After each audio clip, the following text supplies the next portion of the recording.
is very strange. It can come and go. It can happen when you are young or old. When it comes from nowhere. When it comes, it changes your life. If you haven't seen it, have a look now and make up your own mind. A pregnant woman has been charged with incitement after police raided her Ballarat home. The 28-year-old live-streamed her arrest on Facebook after allegedly encouraging friends to attend a lockdown protest. It's a bit rich, isn't it, to try and say that your whole family are your crew for this boat and that the boat's coming up here to get serviced? That's a bit rich, isn't it? Crime reporter Lana Murphy.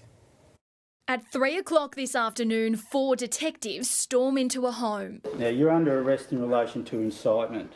Incitement? A young mother, still in her pyjamas, is cuffed. What on earth? Excuse me, what on earth? Slapped with a search warrant in front of her partner and young children. I had an ultrasound in an hour. Well, at least I found it pretty horrible. Yeah, she's pregnant. But Ballarat detectives were determined to question Zoe Bueller after the 28-year-old allegedly created this Freedom Day Facebook event, asking her friends to remember the 5th of September. I wasn't breaking any laws by doing You that. are actually. You are breaking the law. That's why I'm arresting you in relation to In incitement. front How of can my you children, arrest her? That's... In front of my 2 children. Have a look now and make up your own mind. The former cleaner turned candle maker has posted that COVID is a hoax, and police allege she was behind an anti-lockdown demonstration similar to those planned in major cities across the world this Saturday. Sons and daughters, love and laughter, tears and sadness and happiness. Pete, Zoe Bueller has now been released from custody and is facing a $20,000 fine. Meanwhile, Victoria Police says anyone planning on attending a protest on Saturday can expect swift and firm action. It says that any gathering of this nature is a blatant breach of the Chief Health Officer's directions and puts Victorians' lives at risk. Have a look now and make up your own mind. It's a bit rich, isn't it, to try and say that your whole family are your crew for this boat and that the boat's coming up here to get serviced? That's a bit rich, isn't it? Now, one man who's been quite vocal about his support for this event is Sam Newman, and today, this afternoon, he received an official warning from police. 2 officers knocked on the door of his Docklands apartment, warning him of the implications and fines involved of attending such a protest. Tears and sadness. Newman says that it's not happening and it was never going to. Many of us are getting impatient, some more than others, as you know. There's no doubt the lockdowns across the country have worked, but there's also no doubt that they've gone too far in some places at some times. So it's little wonder we've started to see more public agitation.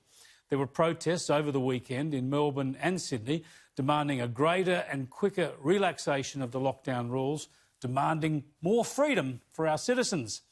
But there was one episode in Sydney that was particularly disturbing. Well, at least I found it pretty horrible. If you haven't seen it, have a look now and make up your own mind. I do not consent to giving my name. Okay. There is no name to give. Exactly. Am I under arrest? Am I being detained here? No, I'm...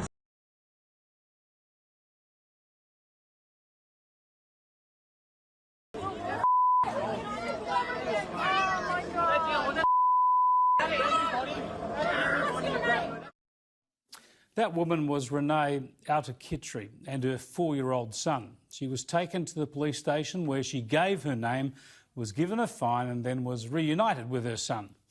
There's now a petition to have the officers involved in this arrest demoted and investigated, with suggestions they somehow broke the law.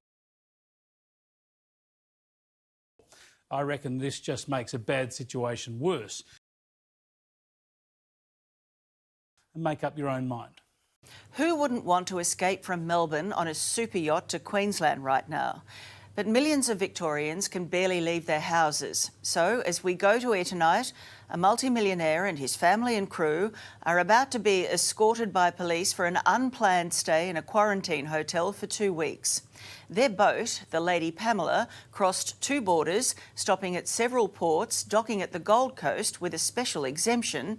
that's now been revoked after our reporter Dan Nolan's investigation. Goodbye face masks, hello paradise. This is life in lockdown for Melbourne's filthy rich. Hi Mark, Dan Nolan from A Current Affair. We were just wanting to know how you were able to leave Victoria during a stage 4 lockdown. Mark Simmons, son of Simmons Homes founder Gary, is the latest uber-rich Victorian to escape to sunny Queensland with his family in tow, uncovered in a joint investigation between A Current Affair and The Age newspaper. Only this time he came in his own super yacht, the Lady Pamela, sailing unchallenged across Queensland's closed border yesterday morning. Can't you just say to her, take the post down? Like, come on. I'm happy to delete the post. This is ridiculous. That's right. Any device in this house we're taking. And make up your own mind. This is ridiculous. You're not taking my phone. I'm taking any device, mate. That's my phone. It's nothing to do with her. It's my phone. Yesterday, 2 men accused of planning the Melbourne event were arrested, the RSL slamming the tens of thousands of protesters expected to gather at the Shrine of Remembrance. How were you able to cross the Queensland border? We caught up with the Simmons family on board their super yacht docked in a Gold Coast marina yesterday. You don't want to explain to your fellow Victorians how you were able to get out of there during a stage 4 lockdown? How do you think they must feel down there? Wife Cheryl is on board along with their son and his girlfriend too, who just happens to be Hannah Fox, daughter of the heir to the Lynn Fox billions, Peter Fox. Why is she under arrest? Why is she under arrest? Why is she under arrest? Tell me why. Why is she under arrest? Why is she under arrest? Leave her alone. What are you proving? You're not me. He'd already made the move to the Gold Coast just before Melbourne's second wave of lockdowns began. And so what were the grounds for your exemption? I came up here in a truck. You came bought a truck down from Cairns. So you still drive trucks? Absolutely I do. So we've got Peter Fox came up by truck and Hannah's come up by super yacht. The Simmons family usually call this home a mirrored mansion on the banks of the Yarra River in the exclusive Melbourne suburb of Toorak, a place most people would be happy to bunker down in and ride out this second wave. And make up your own mind. But not the Simmons. They departed Melbourne's docklands on August 9, a day that uncovered 394 new cases and 17 deaths.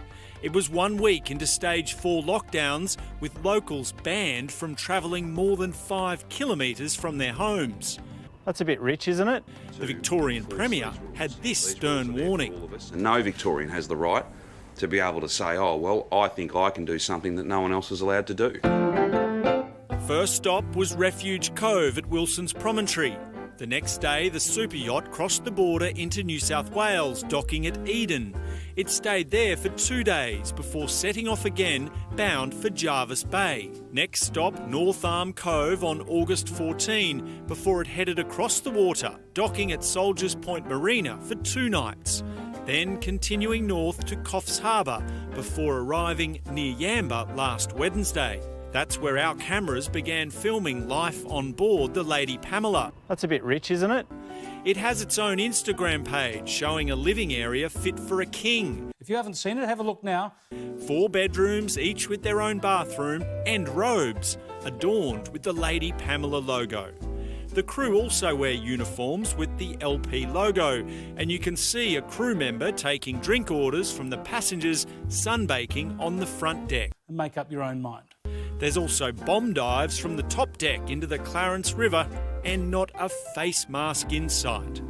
The boat's tender departs the ship twice, both times seen heading in the direction of Yamba Harbour, seemingly to pick up more supplies. Last Friday, the Lady Pamela moved further up the river, docking at a jetty near Palmer's Island. Cheryl Simmons catches some rays in her designer sunnies as once again a crew member checks if they need anything. The skipper is seen leaving the boat, walking off the jetty and wandering onto land to an unknown destination. particularly disturbing. The Simmons' son takes Hannah Fox out for a spin in the boat's tender, even letting her drive unassisted at one point. Mark Simmons is also seen off the boat and wandering along the jetty, a potential health risk for any New South Wales residents using the same public facility. All of this is happening inside the 14-day quarantine period after leaving Victoria. Well, at least I found it pretty horrible. There will be a thorough investigation. The Deputy Commissioner and Dr Young will look at the details of that. But the question remains, how did they ever get an exemption to skip hotel quarantine in the first place? We understand the exemption was granted because the Lady Pamela needed servicing in Queensland and was allowed to enter along with its crew. All 7 people on board were listed as crew, even though it's very clear from our pictures that not everyone was working. Tears and sadness and happiness. We are going to investigate it. If you want to hand over the details, I'm more than happy to look at it. It's a bit rich, isn't it, to try and say that your whole family are your crew for this boat and that the boat's coming up here to get serviced? That's a bit rich, isn't it? A large part of the problem here is that police are being forced to implement pretty onerous laws. A lot of the lockdown rules have been over the top, and it can't be easy for the police. In this case, surely the police could have found an easier way around this. It should have been a way to allow this go on or allow it not to be escalated in the way that transpired here. After all, this is all about slowing the spread of a disease. It's about some general social distancing, not making examples of marginal cases.